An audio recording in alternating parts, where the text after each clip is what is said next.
Actually, both of them.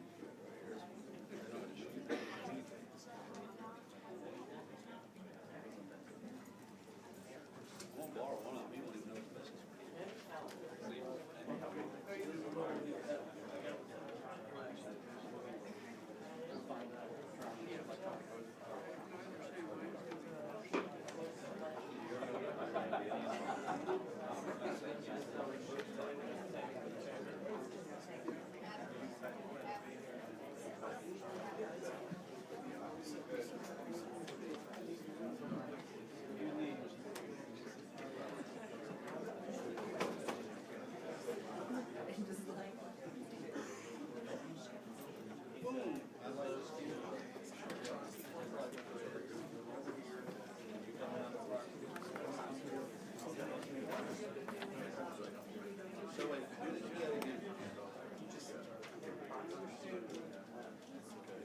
So if I were to now go CPA black, then I'll just shut down. It'll automatically, as you voted on it, it'll go to finish, you can touch it again. On my own barrel. I hope he was going to show you.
Okay, much appreciated. Thank you.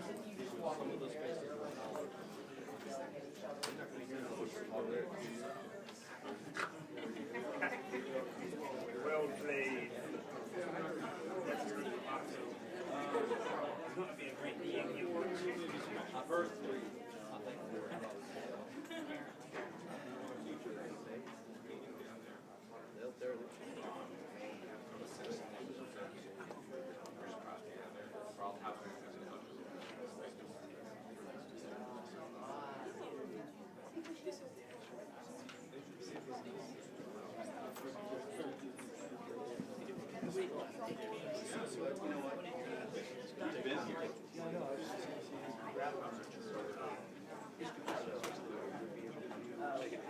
You have until we input it.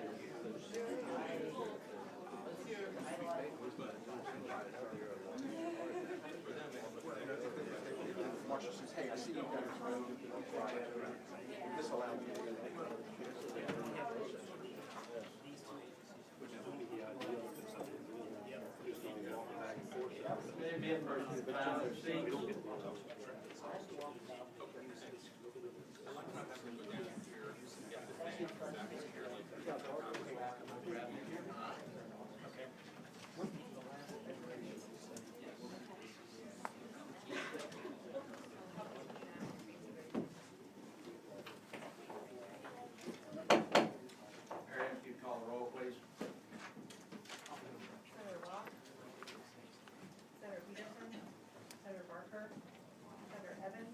Here. Senator Wexton. Here. Senator Sturgill. Here. Senator McKnight. Here. Senator Vogel. Here. Senator Stewart. Senator Black. Here. Senator Reed. Present. Senator Eastaf. Here. Senator Superline. Senator Ruff. Here. And quorum. All right, the first order of business is,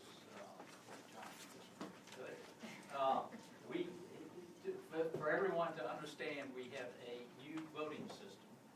And you can't see the board from beside your own, but because of, see, I didn't even know that was there.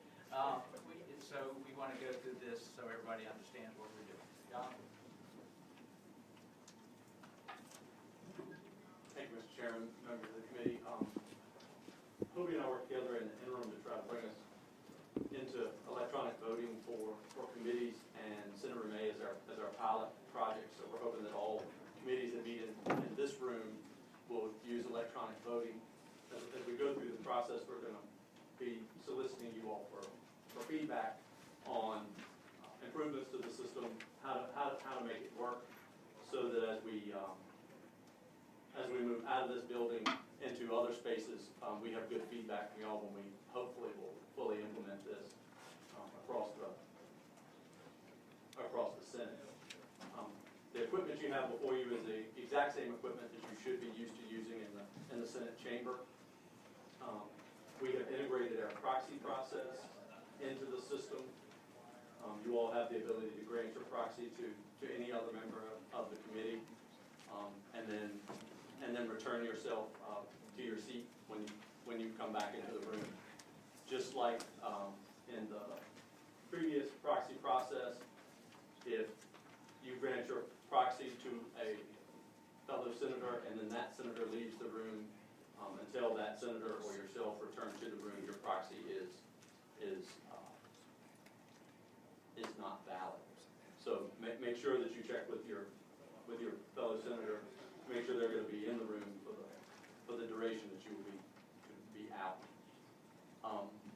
The system is made to mimic what y'all have done throughout the process. So the process shouldn't be foreign to you. Maybe the technology is. Hobie and I will be here with you to get you through the process. We may need to go a little slowly. It's new to everyone. It's new to our clerk staff. It's new to me. It's new to everyone. So we're going to be still calculating everything and making paper backups of everything as we go through the process right at first, so that we can verify that everything is happening as it should. And then as we go through the session, things will hopefully speed up for everyone. Hobie and I are here to help you. Another note, when you are out and you vote via proxy, there's a P that comes up on the board in the little green box by your name. So we do try to indicate that you have been voted by proxy. And that's all I have, unless any of you have any questions for Hobie or I. We are both here to get through the meeting today and help in any way we can. Thank you, Jonathan. Any questions for Jonathan? Okay. All right. This year, our legislative staff is Amiga Wade, our clerk's office, Miriam is still with us, despite having Amiga, and then Eric Barton, and our pages, if y'all would stand and let's look at the audience so they can see Emily Swisher from Hanover, attending Stonewall Jackson Middle School, and Stephen Wiesek, also from Hanover, attending Chickahominy Middle School. Thank y'all. Take care of some business. There are 4 bills that were on the agenda that the patrons have asked to go back for the day. Senator Edwards 916 and 937, Parker's 1019, Reeves is 1192. They will probably be heard next week. The following bills will be assigned to the FOIA Council. 931, FOIA Council Subcommittee. 931, 1040, 1102, 1103, 1128, 1226, 1292, 1436. They will be in Senator Block subcommittee.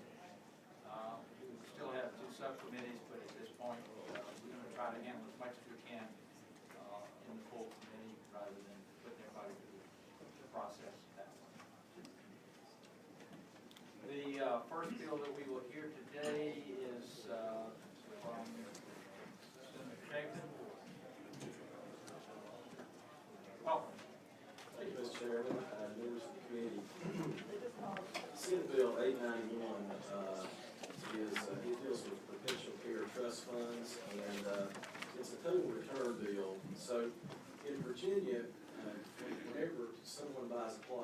cemetery, the law requires that 10% of the monies, the purchase price be deposited into the cemetery's perpetual care trust fund, and that income from this fund be used to cover the maintenance of the cemetery, like cutting the grass and other various things. Now, almost all of the trust funds under the laws of Virginia allow their trusts monies to be invested under a total return investment option, but not under this law. Under our current law, unlike most of these other trusts, only realized income can be distributed. So for that reason, today cemeteries focus and have been focusing on income producing investments because they need all the income they can get given the interest environment that has been out there for a number of years. And so the trust funds have not grown and do not grow. Other states, what this bill seeks to do is to allow for that total investment return to be made. And other states have allowed this throughout the United States. And I want you to keep in mind that this is not a mandatory situation. The bill does not seek to make these investments be made that way mandatorily, but as an option. And there are a number of safeguards set forth in the bill as well to keep downturns, to keep the money from going away in the event of downturns. I think there's a number of stakeholders here today that are familiar with this and are supporting this measure. I'm not aware of any opposition to it. And Scott Johnson is the individual that I've been working with, and he is here to answer any questions that you might have. Any questions for the patron or for his legal counsel? Is there anyone here in opposition to Senate Bill 891? Hearing none, is there a motion? Move to report. Second. Properly moved and second. Any further discussion? If not, the bill is before you, Senate Bill 891. All in favor say aye. All opposed? It's a good thing we have the board because I didn't hear anybody say I anything. Thought I was in trouble there, Mr. Chairman. Mr. Chairman. All right, let me back up 1 second here.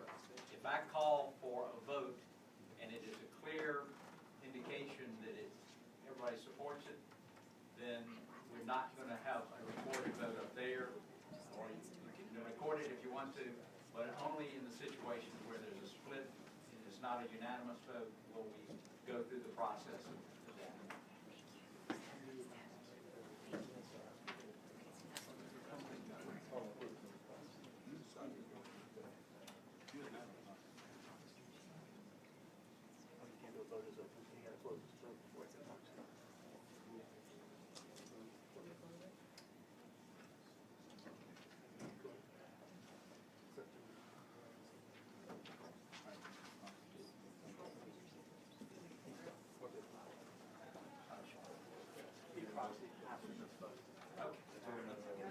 He wasn't in the room. All right, the bill reports.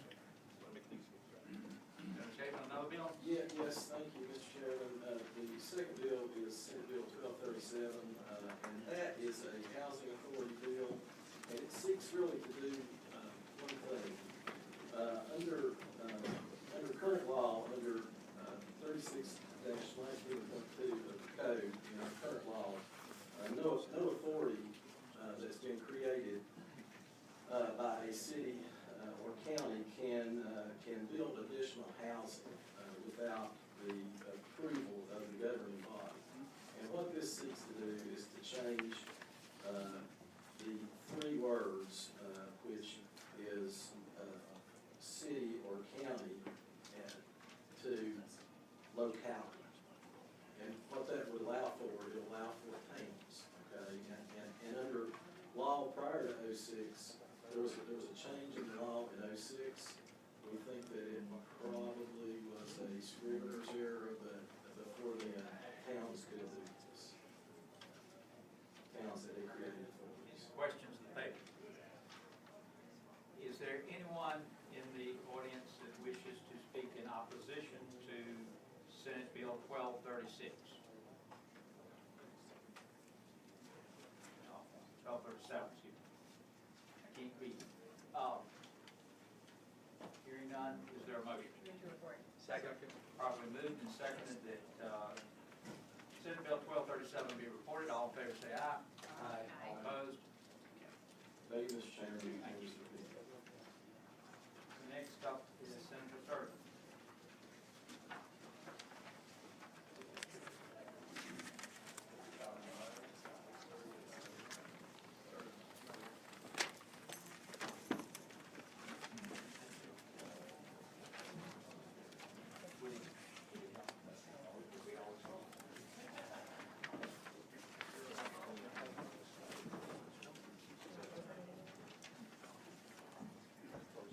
Mr. Chairman. Hold on one.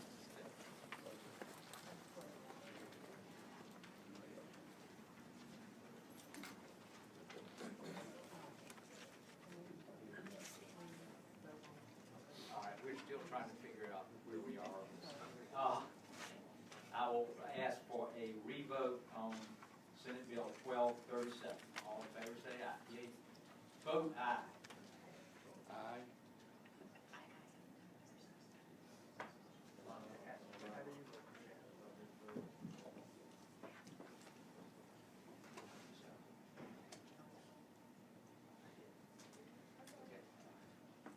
Okay, now would you report it? All right, you gotta report it. I have to come to that. 14 to nothing, the vote passes. All right, Senator Sturman, you have a couple. I do, Mr. Chairman. Two, what I consider to be relatively simple bills, but both of which are budget related. And so I am told that they, if it is the committee's pleasure, will likely have to be re-referred to finance. The first bill is Senate Bill 803, and this is really the simpler of the two. It requires when the governor and the executive branch is creating their biennial budget every 2 years, that they simply use a zero-based budgeting process. And what that means, as you probably know, is that rather than with typical government budgeting, whether you've worked at the local or the state level, you oftentimes see that an agency or a department will simply add 3, 4, or 5% onto the prior year's budget. Zero-based budgeting just requires you that you start at zero, and then you build your budget line item by line item with a justification for each and every line item. And so in a year like we are now with a $1.2 billion budget shortfall, this sort of zero-based budgeting process would allow all branches of government, but especially the executive branch under this bill, to help identify where dollars can be spent most efficiently and effectively. And that is the first bill, Senate Bill 803. Any questions of Patrick? Yes, Mr. Chair. Are we voting on potentially just referring, or are we going to vote on the merits of the bill? Well, whatever, if the committee votes to, the proper motion would be to either reject it or to approve and re-refer to finance. Yeah, I have a question, if I might, sir. Okay. Senator, I support this idea of cost-effective budgeting and not taking things for granted. I was just wondering, though, where it says an accompanying narrative delineating the tasks to be performed by each agency together with goals and objectives. So if you put that in writing for each agency or each line item in each budget, is that doable? I don't know how that works, or I don't know if the Department of Planning and Budget might answer that.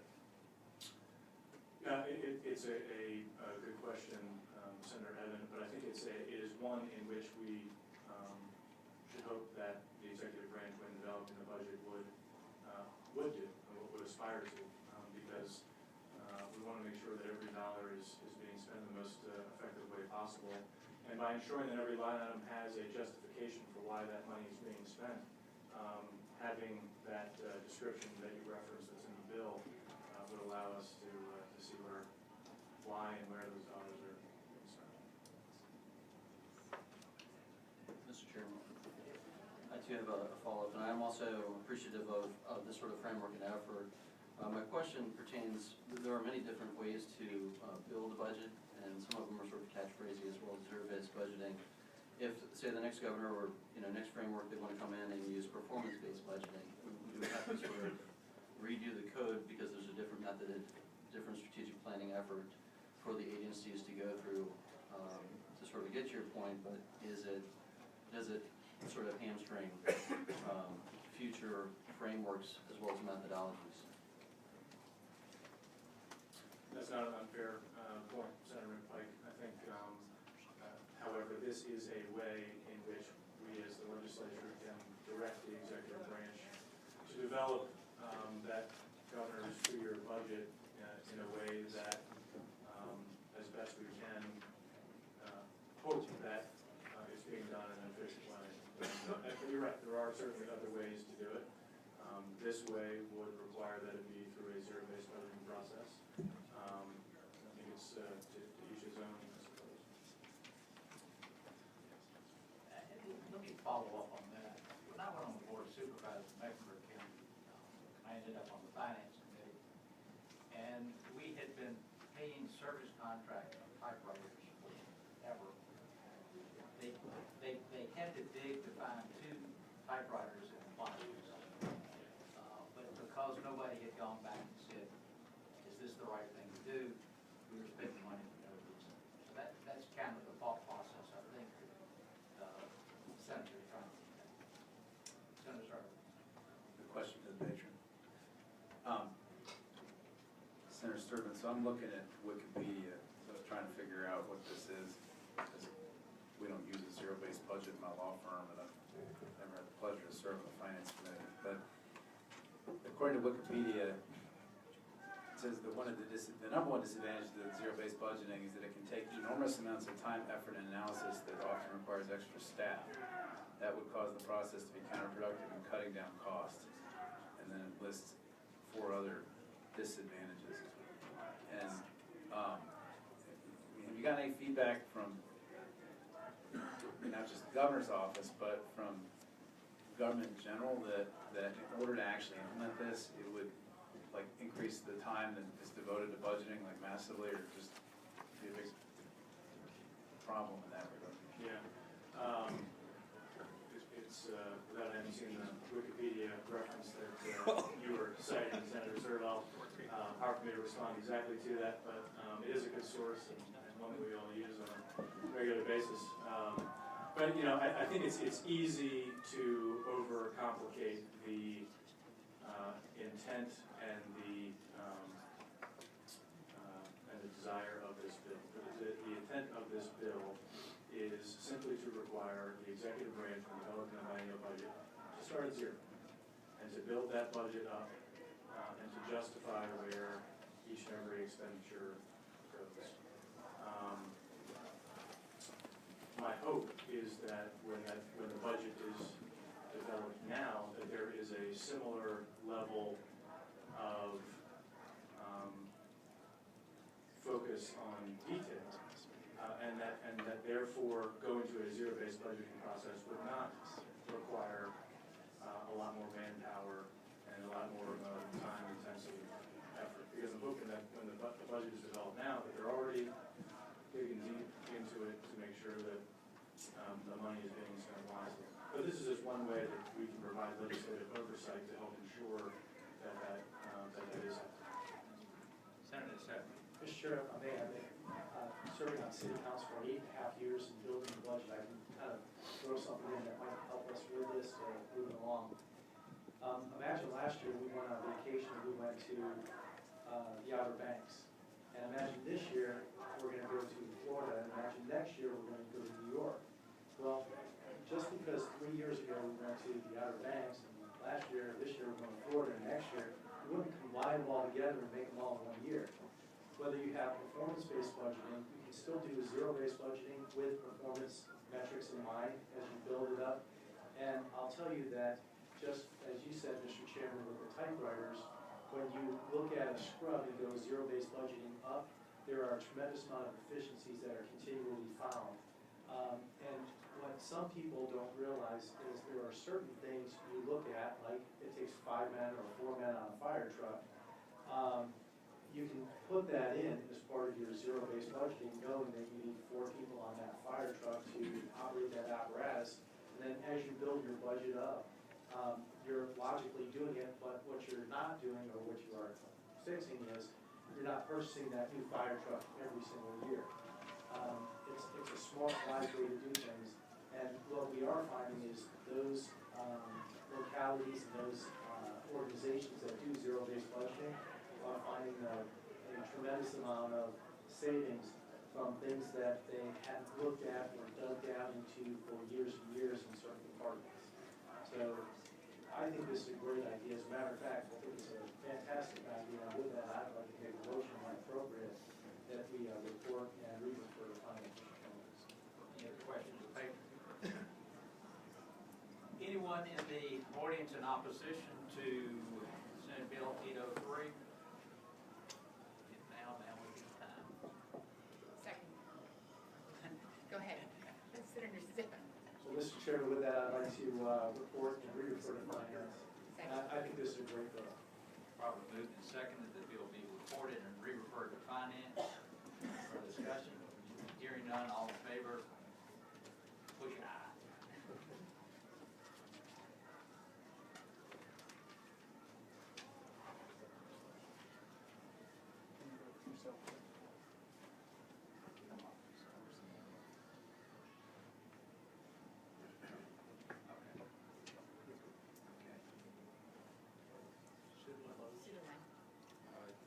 Yes, and it won't let me. I'm trying, Senator Sturtevant. Clear the vote, try it again. All right, trying again.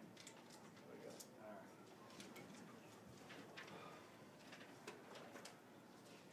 Okay. All right.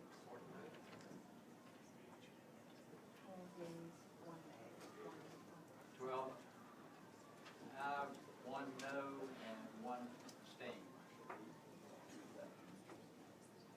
Bill passes and re-referred. Okay, Senate Bill 834. Thank you, Mr. Chairman, members of the committee. Senate Bill 834 is a bill that you all may remember 5 or 6 years ago. There was an independent audit that was done of VDOT that found like $1 billion or $1.5 billion of money that had been sitting in unidentified accounts or unfollowed accounts.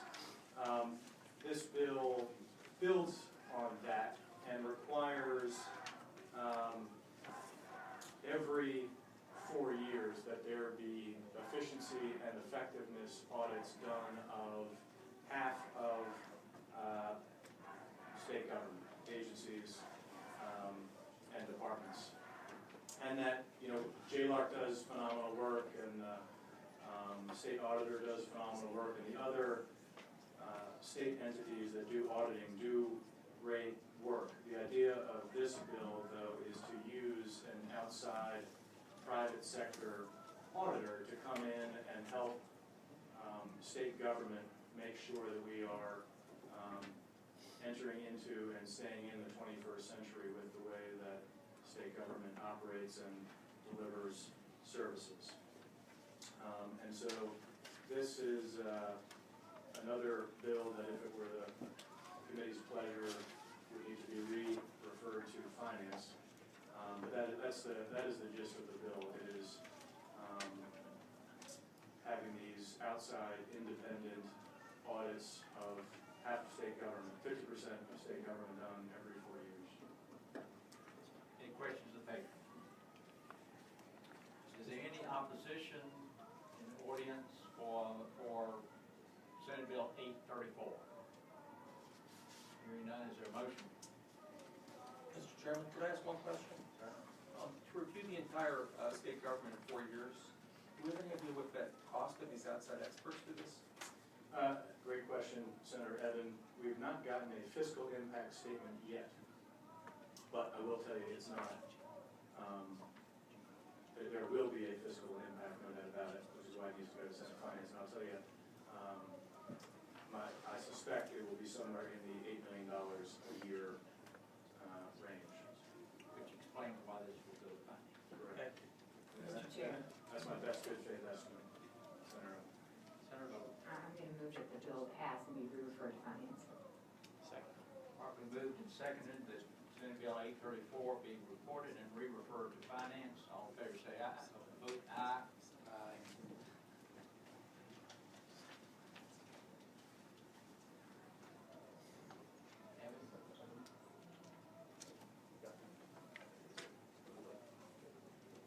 The bill is reported to finance.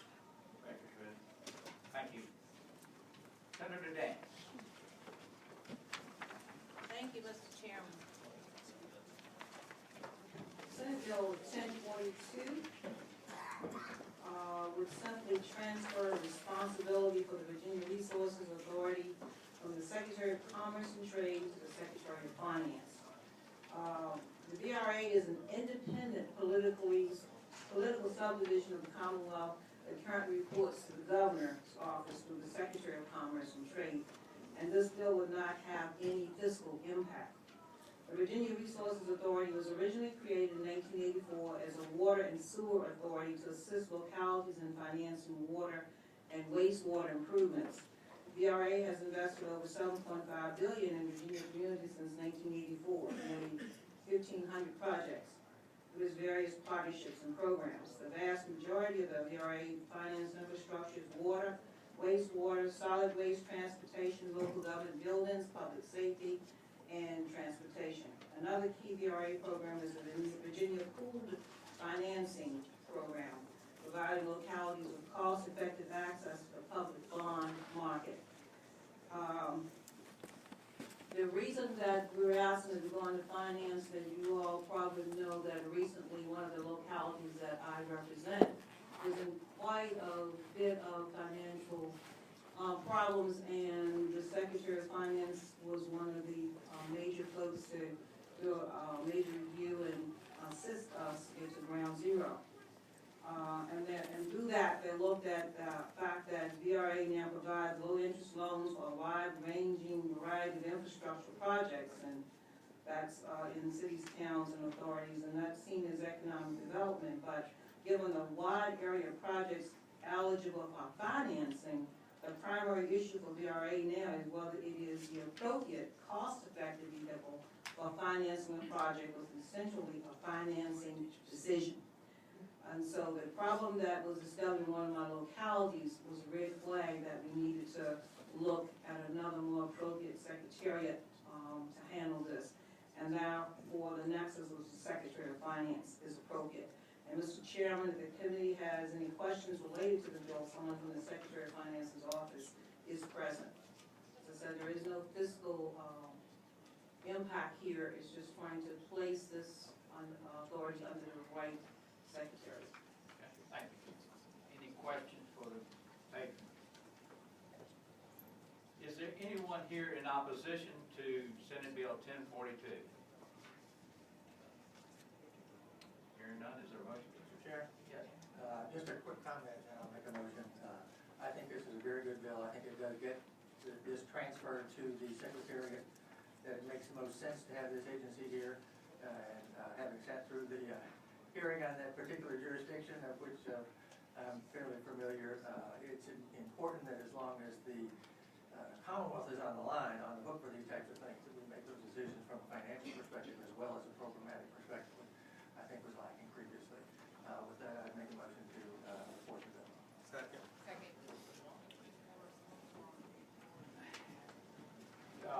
Is there any, motion is to report Senate Bill 1042. All in favor? Press aye.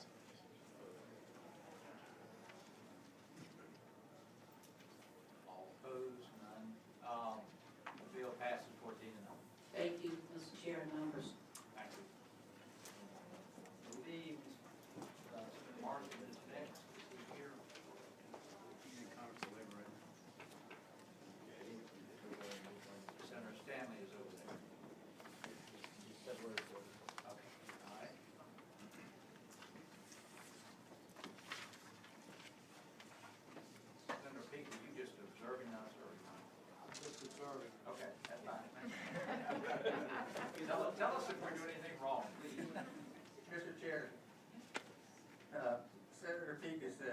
any indication you expect you may be up here next time? Trying to learn a little bit. I have no idea where I'm gonna be. All right. Is there any member of the committee that has a bill they would like to present? Senator McPike. All right, he raised his hand first. If you wait a minute, this might be interesting. She says she can beat you up, so I'm gonna. I defer to the senior Yes, member. she has seniority. Senator Lott.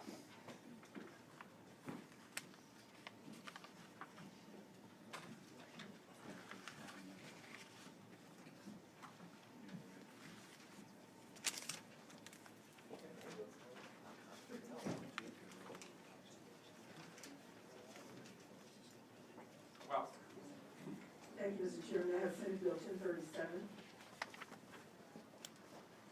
And this is a bill that actually came through last year to Senate rules under Senate Joint Resolution 80 that dealt with the issue of mandatory disclosures of relevant information to sellers of historic properties that did not have homeowners associations. And it was sent to the Housing Commission for study over the interim period. And they requested that the Housing Commission study the matter and make recommendations for legislation for this session. So the Housing Commission studied, and this is the bill that is before you now. So the Housing Commission heard the issue and agreed to place the matter in the study committee. And the bill before you is the result of the group's work and agreement. In short, the bill adds language to the code under the Virginia Residential Property Disclosure Act, placing the onus on a prospective buyer to exercise their due diligence in determining if a residential property is located in an historic district, and if so, what the local government's requirements and those restrictions are pertaining to that property. This bill is a recommendation of the Virginia Housing Commission, and I ask for a favorable vote on this measure. And Chip Dix is here if you have any questions, and so is Sharon Mill, who is Intergovernmental Affairs Manager for the City of Portsmouth, where this bill originated. thank you. Is there any question from Senator Earl? Mr. Chairman, I have a question, I guess, probably for Amigo. So I see this bill wants to add the term local historic district to the code, and that term has not previously appeared in this code section. And there are historic zoning overlay districts, which are established by local ordinance. Then there are also historic districts which are created by the state under the Department of Historic Resources, and those types of historic districts do not place any kind of legal restrictions whatsoever on properties. And given that there are different kinds of local historic districts, and this is an undefined term in this new code section, I was wondering whether perhaps before this is inserted into the code, we make clear exactly what kind of historic districts we're referring to, as opposed to, 'cause it looks to me like we're trying to focus on the types of historic districts that affect what you can and can't do to your house, as opposed to an historic district which allows you to claim tax credits for making historic renovation that has no restriction. There you go. Thank you, Mr. Chairman. I think that's a valid issue, but I think that the work group that have gotten together and looked at that, I want to hear, see what they have to say. But Senator Server, you are correct. We have to be. Maybe Mr. Dix can answer the question. Mr. Chairman, Chip Dix on behalf of the Virginia Association of Realtors, and in the language of the existing law, and what we did, Senator Servo, was we amended the existing law with respect to any historic district designated by the locality pursuant to the 15.2 section. So I would suggest to you that the language here in terms of again, we're talking about the buyer beware disclosure. It basically says, and the work group discussion was, should we have a mandatory disclosure, or should we put this in with the rest of our disclosures? And the City of Portsmouth had expressed concern that people were buying houses in historic districts, and then they were renovating those houses without knowing about the details of some of the restrictions, the Architectural Review Board considerations at the local level. They needed those permits before they went forward with construction. And so the idea was, in the buyer beware disclosure that's on the Real Estate Board website, we simply say, and take a look at any requirements to reconstruct, renovate, blah, blah, blah, this, that, and the other. It's not just the fact that you are in a local historic district, but it also regulates what you can and cannot do with your renovations. And so that was the gist of what the work group recommended, and that's in Senator Locke's legislation before you.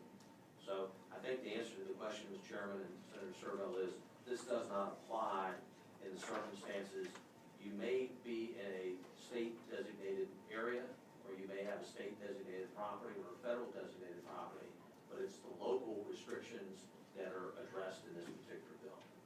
Mr. Chairman, Sir. hey, you know, being somebody who has to apply these things in a courtroom, I just note that the way it's been written, it uses different terms. And the way courts are required to construe statutes, if the legislature uses different terms in different places, that means the legislature is supposed to assign some intent to there being difference. And this statute starts off with provisions of any historic district ordinance, and then in the new language, and then it talks about local ordinances, and then the new language talks about local historic districts, which is not a term which previously appeared in that code section.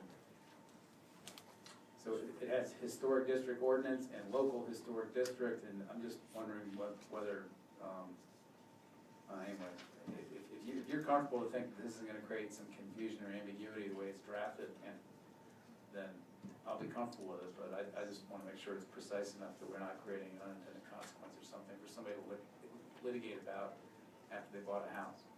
Understand, Mr. Chairman, I say to Senator Servell, I think the thinking of the drafters of this paragraph previously was that only localities can have an ordinance, a local historic district ordinance. So therefore, that was descriptive in and of itself. It would be for court interpretation.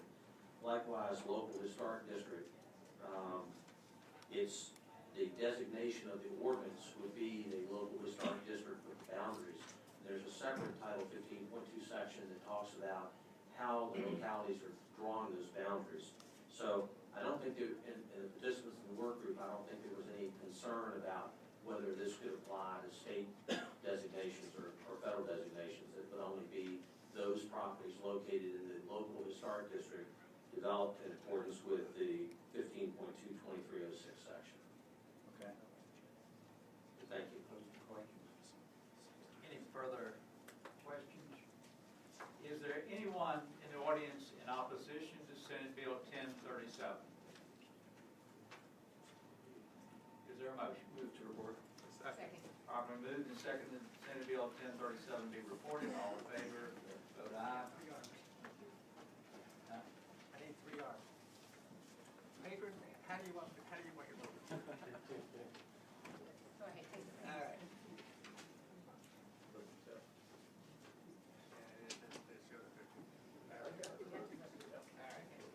I got 3 votes. All right. The bill is reported 14-0. All right, Senator Martin.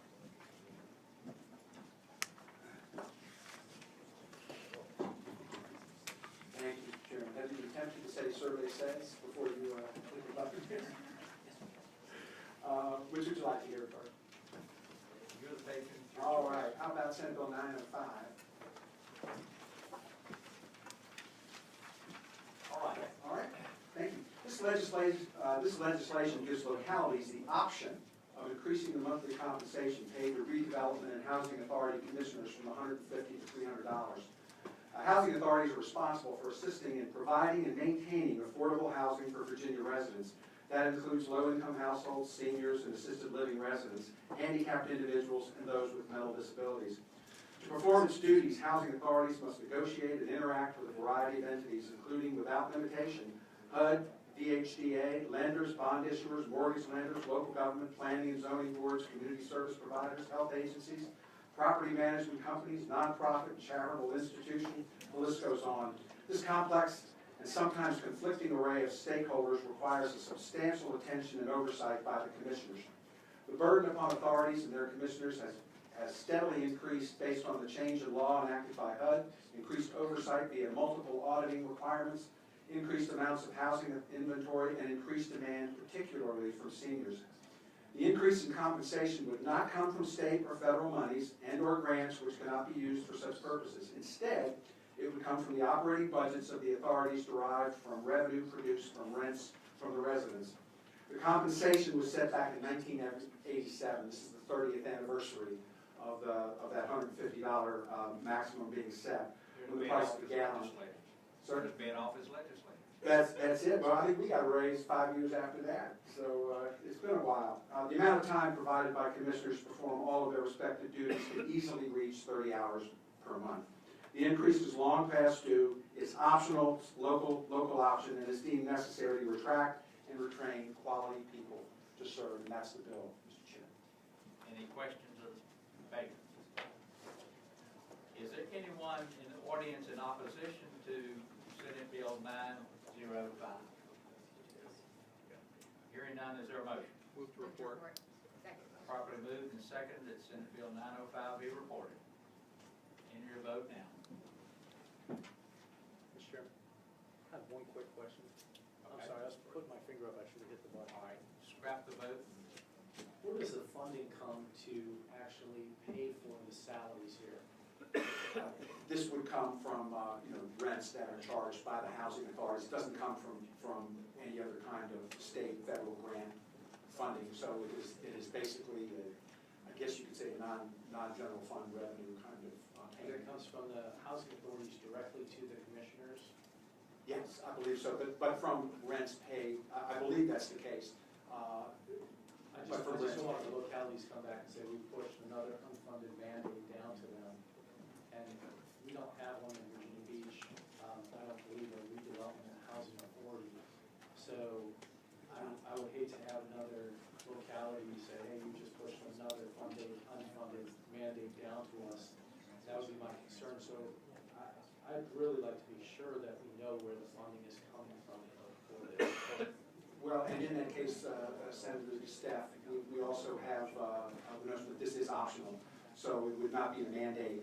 This allows them to go to increase. They wouldn't have to go to 300. Just allows them that to be the payment made. Thank you, Mr. Chairman. Senator Marsden, clarify, would it be local government or the authority that would be making that decision? It's made by the housing authority itself. It's the language of the bill. I don't believe that the Board of Supervisors would be dealing with this. This is just for the development authority to make this determination.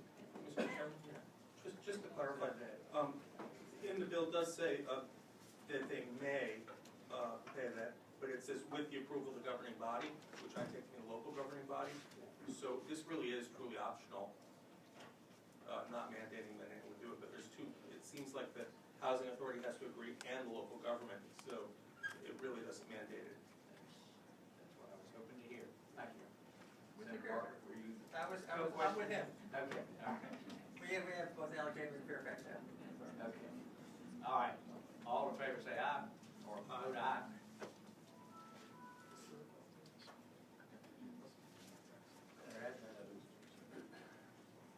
All right. That's correct. Does anybody have Wexton's? She granted Sturville, so he's not here. The bill passes 13-0. Thank you, Mr. Chairman. The next bill is Senate Bill 873.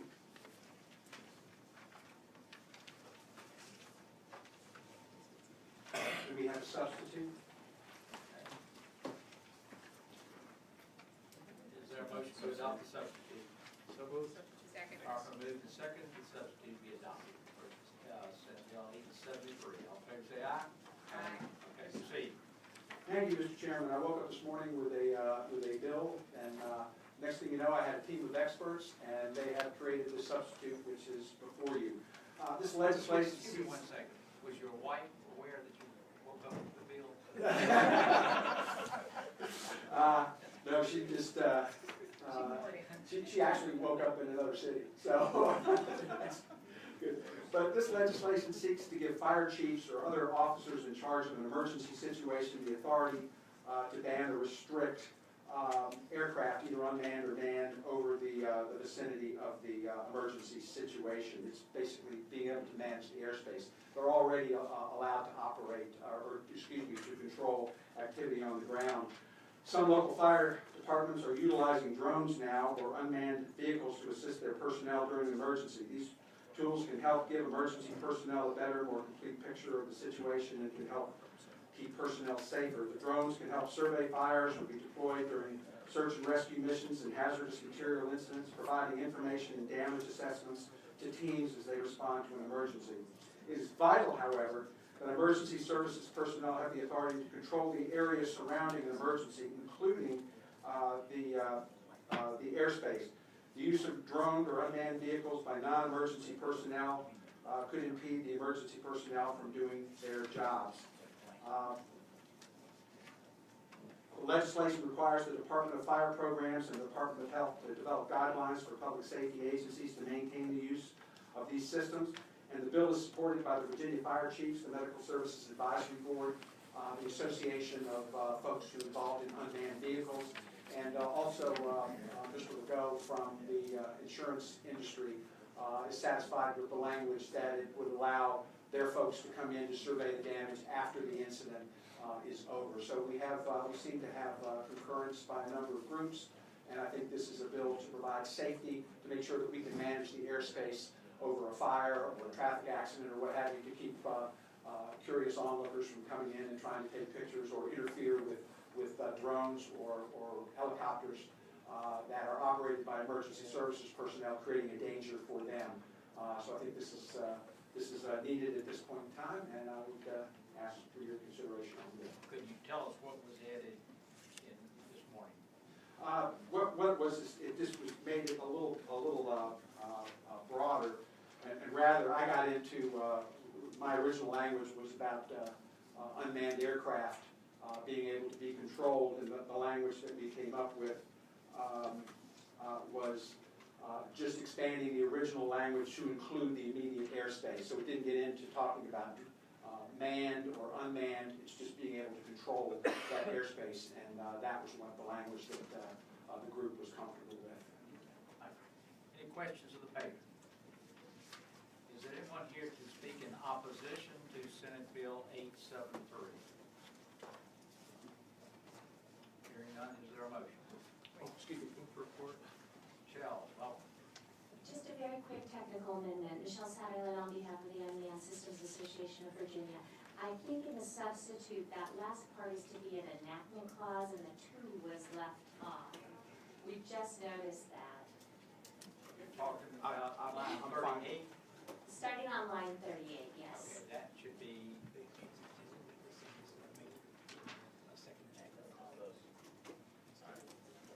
Leo, report that, please. Thank you, Mr. Chairman. The amendment would, beginning at line 38, it would basically make everything from line 38 to line 42 a second enactment clause. It means it would be law, but it wouldn't be a part of the codified section. But it will be a specific directive to the Department of Fire Programs and Virginia Health and the Virginia Department of Health to jointly develop guidelines. Senator Morrison, you have no conflict with that? I do not. Thank you. It was a good catch. All right. Any other adjustments needed? Okay. All in favor say aye, or report aye.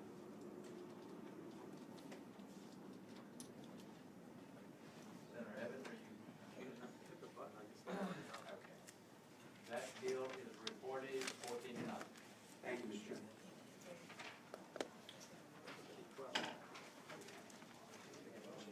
Senator Martin, and you have a third? 812? I'm sorry. Thank you.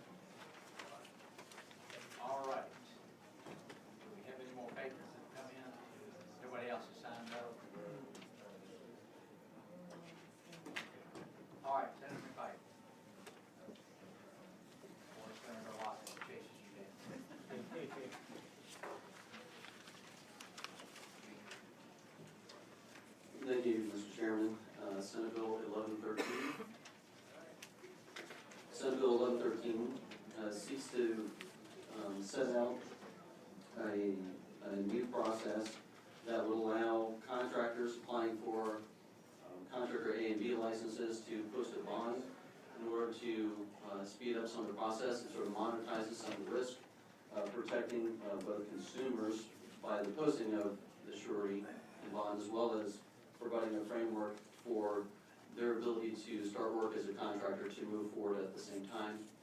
This is a bill that's supported by D4 as well as the Contractors Board, and that is the essence of the bill. Are there any questions of the patron?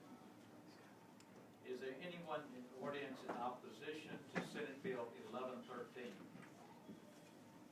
Seeing none, is there a motion? Move to report. Second. Properly moved and seconded that Senate Bill 1113 be reported. No further discussion. All in favor say vote aye.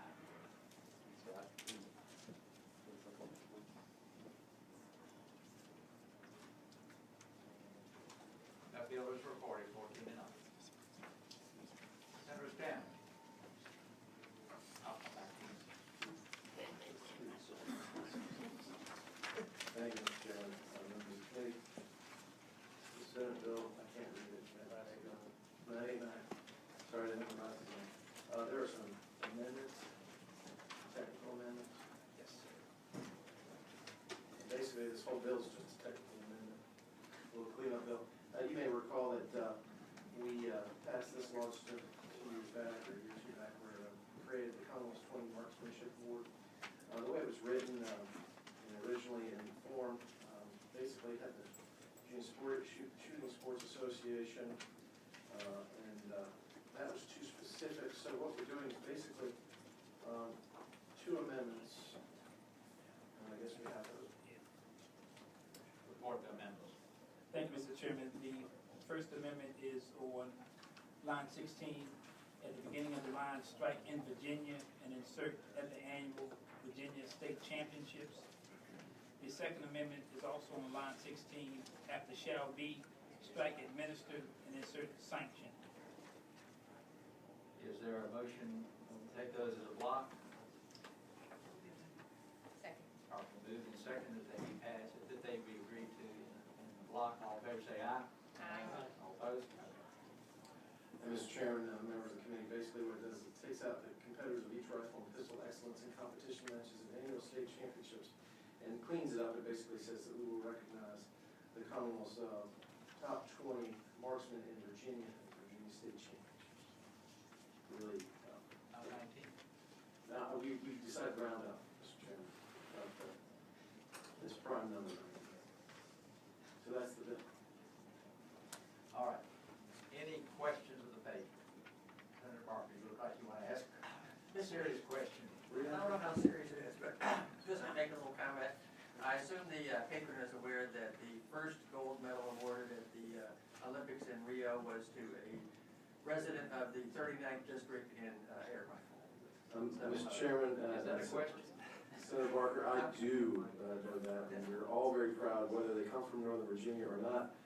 We were very proud of them nonetheless. Any further questions? Is there anyone in the audience in opposition to Senate Bill 989? Hearing none, is there a motion? Move to report. Second. Properly moved and seconded that Senate Bill 989 be reported. No further discussion. Favor say aye or vote aye. Okay, that passes unanimously. Thank you, Mr. Chairman. Thank you, members of the committee, for your time. All right. Senator McCoy, try it again.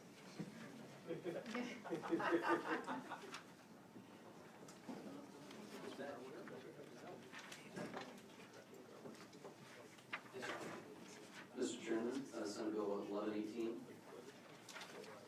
This bill is a bill that does not expand any current benefit, but what it does is seek to clarify the current code and clarify a court case that came up several years ago in which a firefighter during training passed away.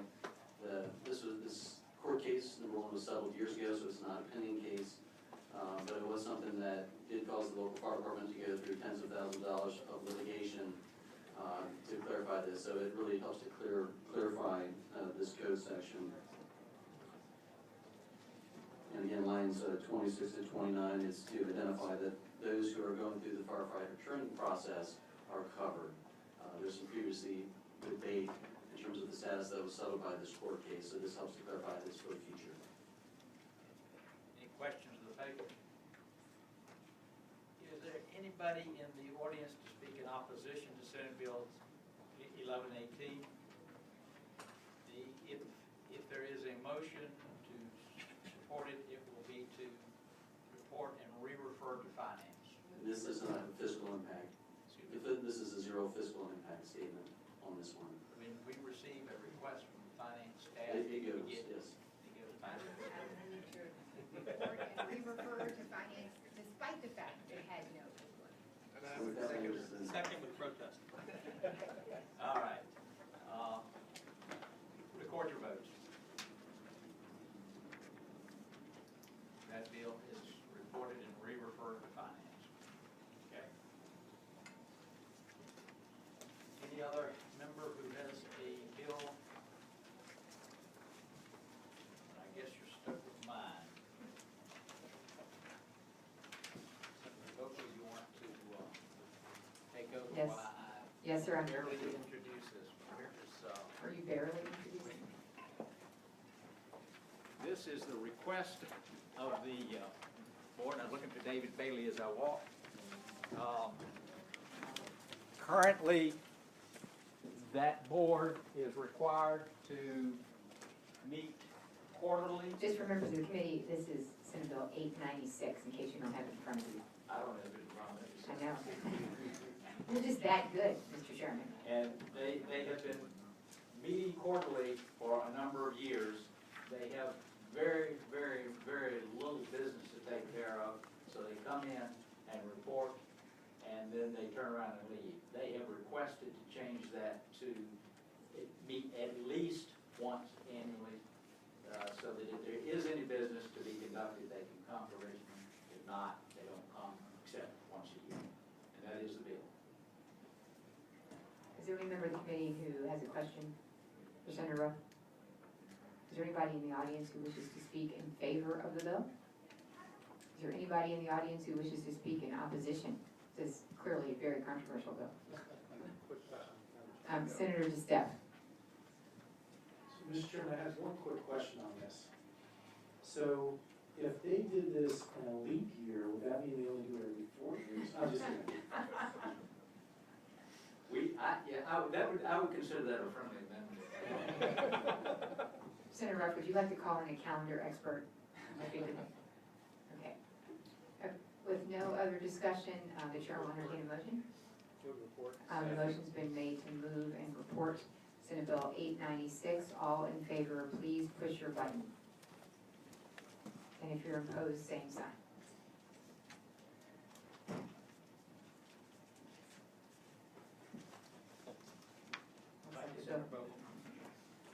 That bill is reported. Okay, do we have any others? That's it. Okay.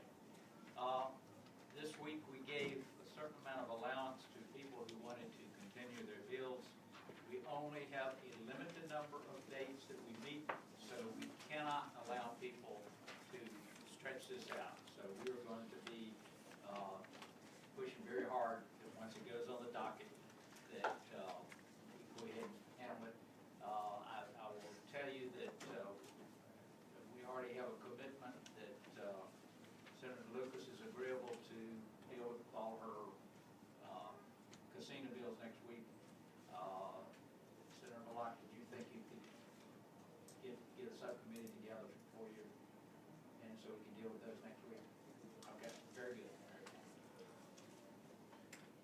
No further business, the committee will rise.